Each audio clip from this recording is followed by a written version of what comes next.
Everyone, welcome to my YouTube channel. Last lecture में हमने discuss किया था about the modulus and argument of a complex number और साथ में डिस्कस किया था कि how to represent a complex number in a complex plane. So today's topic is polar form of a complex number. So अब हमें क्या करना है, कॉम्प्लेक्स नंबर को पॉलर फॉर्म में रिप्रेजेंट करना है। पॉलर फॉर्म मीन टू से पॉलर कोऑर्डिनेट्स। सो हमारे पास पॉलर कोऑर्डिनेट्स कौन से होते हैं, आर कोमा थीटा, इन दोनों को क्या बोलते हैं, पॉलर कोऑर्डिनेट्स। सो आपको कॉम्प्लेक्स नंबर को रिप्रेजेंट करना है इन द पॉलर फॉर्म। चलिए देखेंगे कैसे करेंगे इसको। सबसे पहले अगर आपको लास्ट लेक्चर का ये जो भी डिटेल में हमने डिस्कस किया था ये पता होना चाहिए कि एक्स वाई और ये मॉडुलस ऑफ जेड जो है वो square root of x square plus Y square के इक्वल कैसे होता है and what is theta here. So हमें क्या करना है, z is equal to X plus iota Y, X और y को पॉलर कोऑर्डिनेट्स की फॉर्म में रिप्रेजेंट करना है। सो उसके लिए हम राइट एंगल ट्रायंगल की हेल्प लेंगे। राइट एंगल ट्रायंगल से हमें क्या पता चल रहा है, OM अपॉन OP is equals to cos theta. So OM किसके इक्वल है, x अपॉन OP किसके इक्वल है, R is equals to cos theta. This implies x जो है वो किसके इक्वल होगा, R cos theta. x is equal to R cos theta. So real part की हमारे पास वैल्यू क्या आई है, R cos theta. Same next किसकी फाइंड आउट करनी है, y की, वो भी किसकी हेल्प से, पाइथागोरस थ्योरम की, और सॉरी राइट एंगल ट्रायंगल की। तो क्या होगा यहाँ पे हमारे पास, here is PM upon OP is equals to sine theta.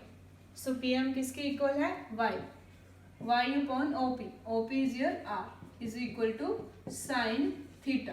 तो यहाँ पे जो y है उसकी वैल्यू क्या आएगी, R into sine theta. So back अगर हम x और y की वैल्यूज को फिल करेंगे तो क्या आएगा हमारे पास, this is equal to x is your R cos theta plus iota y is your R sin theta. Further इन दोनों में से जो आ रहा है वो कॉमन आ रहा है, taking outside R cos theta plus iota sin theta. This is the polar form of a complex number whose real part is r cos theta and whose imaginary part is r sin theta. So यहाँ पे just आपको क्या करना है, x और y को polar coordinates की form में रिप्रेजेंट करना है। polar फॉर्म में जो रियल पार्ट है वो क्या होगा, r cos theta, और जो इमेजिनरी पार्ट है वो क्या होगा, r sin theta। नेक्स्ट हम इससे रिलेटेड कुछ क्वेश्चन डिस्कस करेंगे कि जो polar फॉर्म में कॉम्प्लेक्स नंबर को कैसे रिप्रेजेंट करना। अब हम डिस्कस करेंगे क्वेश्चन मेन टू से write the following complex number in polar form. Polar form क्या था, हमने अभी डिस्कस किया है, z is equals to R cos theta plus iota sin theta. So जो इसका रियल पार्ट है that is R cos theta, imaginary part is R sin theta. So comparing on both side, ये भी कॉम्प्लेक्स नंबर है, ये भी complex number है, वो पॉलर फॉर्म में है। दोनों को अगर हम कंपेयर करेंगे तो इसका रियल पार्ट क्या है, R cos थीटा। इस कॉम्प्लेक्स नंबर का रियल पार्ट क्या है, 1, both are equal. Same for अगर हम इमेजिनरी करेंगे, इमेजिनरी क्या है, R sin थीटा। इस कॉम्प्लेक्स नंबर का इमेजिनरी क्या है, 1, R sin theta is equal to 1। Take it as 1, take it as 2। Now you have to find the value of R, mean to say modulus of that complex number. तो उसके लिए हमें क्या करना होगा, squaring and adding both the equations. दोनों को square करो तो यहाँ पे क्या आएगा, r square, here is cos square theta plus here is r square sin square theta is equals to 1 square 1 plus 1 square is also 1। So taking r square outside, here is cos square theta plus sin square theta that is equals to 2, and we know that sin square theta plus cos square theta is equal to 1, or you can say cos square theta plus sin square theta is equals to 1. So this is equal to r square is equal to 2. This implies taking square root on both side, r is equal to plus minus square root of -1। लेकिन यहाँ पे हमारे पास क्या है, contradiction. वो क्या है कि जो r है वो क्या था हमारा, मॉडुलस। हमने लास्ट लेक्चर में डिस्कस किया था कि जो मॉडुलस है वो ऑलवेज क्या होती है, positive value, because it is equal to square root of x square plus Y square. तो जो यहाँ पे नेगेटिव है वो पॉसिबल नहीं होगा, उसको हम क्या कर देंगे, रिजेक्ट।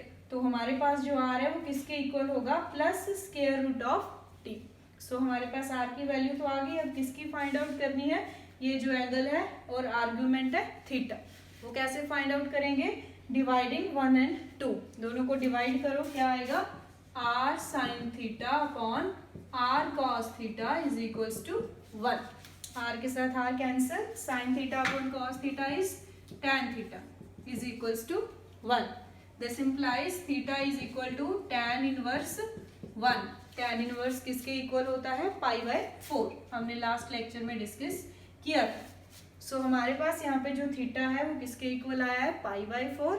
आपका आर्ग्यूमेंट जो है वो π/4 है और आपका जो मॉडुलस है इस कॉम्प्लेक्स नंबर का वो किसके इक्वल है, √2। सो इस कॉम्प्लेक्स नंबर की पॉलर फॉर्म क्या होगी हमारे पास, r और थीटा दोनों की वैल्यू को फिल कर दो। r की वैल्यू क्या है, square root of 2 into cos theta, theta is your π/4 plus iota sine π/4। So this is very simple. Just आपको क्या करना है, इन दोनों स्टेप्स को माइंड में रखना है। कौन कौन से स्टेप्स हैं, सबसे पहले कॉम्प्लेक्स नंबर को कंपेयर करिएगा, रियल को रियल के इक्वल और इमेजिनरी को इमेजिनरी के equal. After that squaring and adding. ऐसा करने से किसकी वैल्यू आएगी आपके पास, r की, मॉडुलस की। वो जो r है मॉडुलस है वो ऑलवेज पॉजिटिव होता है, इसीलिए यहाँ पे हम नेगेटिव को क्या कर देंगे, रिजेक्ट। आफ्टर दैट आपको वैल्यू फाइंड आउट करनी है आर्ग्यूमेंट की। वो कैसे करोगे, जस्ट इन दोनों को करना है डिवाइड। डिवाइड करने के बाद आपके पास क्या आएगा, tan theta is equals to something. इस केस में क्या आया है, tan theta is equals to 1। After that theta is equals to π/4। इन दोनों को बैक आप फिल करिएगा। So this is the polar representation of a complex number. इस टाइप के क्वेश्चंस को आप बहुत अच्छे से आसानी से कर सकते हो। एंड आज के लिए बस इतना ही, नेक्स्ट लेक्चर में हम डिस्कस करेंगे। Thank you for watching this video.